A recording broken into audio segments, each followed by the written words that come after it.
ചിത്രത്തിൽ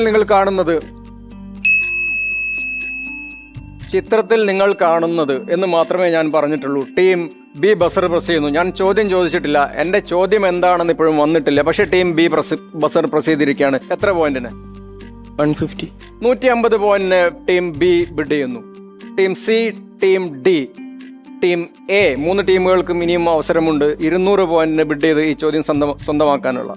ഇദ്ദേഹത്തെക്കുറിച്ച് ഞാൻ വേറെ ഒന്നും പറഞ്ഞിട്ടില്ല. ഇദ്ദേഹത്തെക്കുറിച്ച് എത്ര ചോദ്യങ്ങൾ വേണേലും നമുക്ക് ചോദിക്കാം. എന്തുമാവാം എന്റെ ചോദ്യം. എന്നിട്ടും ടീം ബി, വയനാട് ടീം ആ റിസ്ക് എടുത്തിരിക്കുകയാണ്. So team Wayanad. തദ്ദേശ സ്വയംഭരണ ദിനം. എനിക്കൊരു എക്സാക്ട് ആൻസർ ആണ് വേണ്ടത്. ഗവൺമെന്റ്. ഏതാണ്ട് നിങ്ങൾ അടുത്തെത്തി, പക്ഷേ എനിക്ക് വേണ്ട ഉത്തരം അതല്ല. So that is A -150.